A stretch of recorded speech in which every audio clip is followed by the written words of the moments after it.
सबसे पहले आप लोग देख सकते हैं 85% लोगों ने अभी तक मेरा चैनल सब्सक्राइब नहीं किया हुआ है। तो भाई क्या कर रहे हो, जल्दी से जाकर सब्सक्राइब करो। दोस्तों, सीरियस ब्लैक जेम्स के लिए वफादार, जेम्स का सबसे अच्छा दोस्त, भाई से भी बढ़कर दोनों के बीच में प्यार था, जिसने एक बार भी परवाह नहीं करी, जेम्स के लिए जान देने के लिए तैयार था और उसके बेटे हैरी के लिए तो अपनी जान दे ही दी थी। और दूसरी तरफ सेवर्स स्नेप, जो कि लिली को अपना प्यार मानता था। बचपन से लेकर अपने मरते दम तक उसने सिर्फ लिली से ही प्यार करा। वो लिली को तो नहीं बचा पाया था, लेकिन उसने लिली के बेटे हैरी के लिए अपनी जान दी। तो आज इसी टॉपिक के ऊपर बात होगी, सेवर्स स्नेप वर्सेस सीरियस ब्लैक। मैं ये तो नहीं कह सकता कि कौन जीतेगा, कौन हारेगा, कौन ज़्यादा शक्तिशाली है, कौन कम शक्तिशाली है, लेकिन हाँ, दोनों का कंपैरिजन ज़रूर कर सकते हैं। एक जो ग्रिफिंडर हाउस में था और दूसरा स्लिथरिन हाउस में।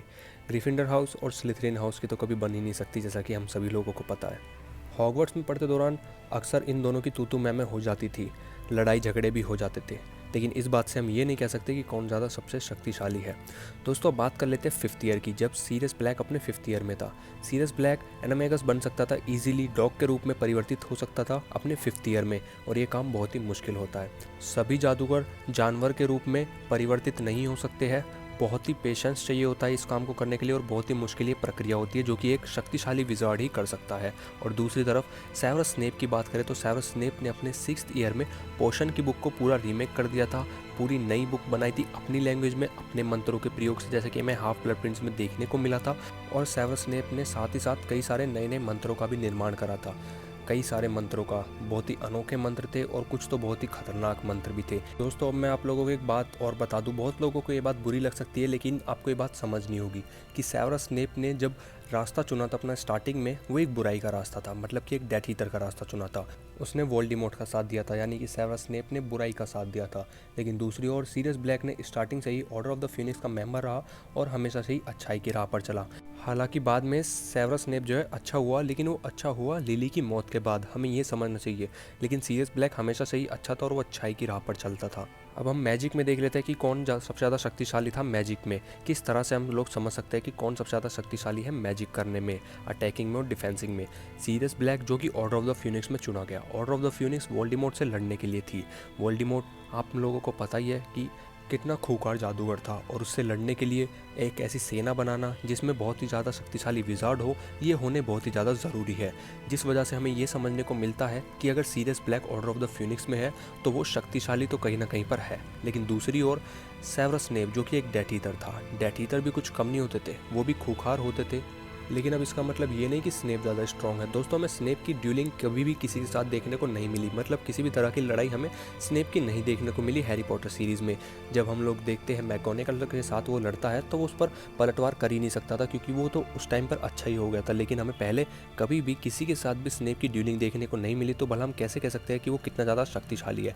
लेकिन अगर बात करें हम सीरियस ब्लैक की, तो सीरियस ब्लैक जो है पहले जेम्स के साथ काम करता था, ऑर्डर ऑफ द फ्यूनिक्स में भी था, तो वो डेथ ईटर्स को भी भगाता था और डेथ ईटर्स से बचाता भी था दूसरे लोगों को। और हमें पता है डेथ ईटर कितने खूंखार होते थे और डार्क विजार्ड होते थे, और उन्हें टक्कर देना बहुत ही मुश्किल भरा काम होता था, जिस वजह से हम लोग कह सकते हैं कहीं ना कहीं सीरियस ब्लैक जो है स्ट्रॉन्ग है। दोस्तों, कई सारे लोगों को लगता है कि सेवर्स स्नेप ने जो है मंत्र बनाए, इतने खतरनाक मंत्र बनाए, पर क्या आप लोगों ने कभी सोचा है कि सेवर्स स्नेप ने कभी उन मंत्रों का प्रयोग किया किसी के ऊपर, वोल्डेमॉर्ट के ऊपर, किसी भी डेथ ईटर के ऊपर, या ऑर्डर ऑफ द फ्यूनिक्स से किसी भी मेंबर के ऊपर उस मंत्र का प्रयोग किया? नहीं।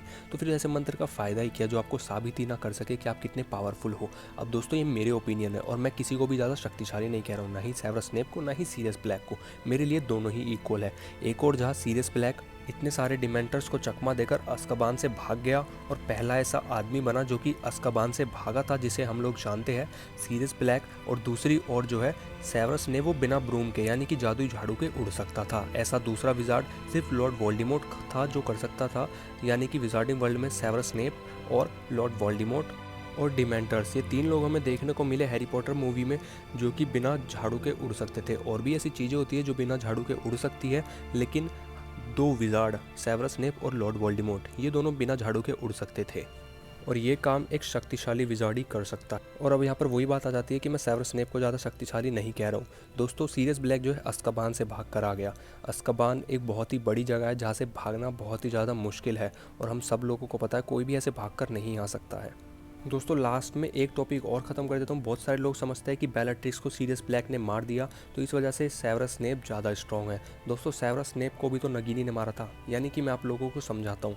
अगर बेllaट्रिक्स ने सेवरस स्नेप को मारा है तो उसे एकदम मार दिया था उसने। सीरियस ब्लैक को अंदाज़ा भी नहीं था कि वो उसे मार देगी।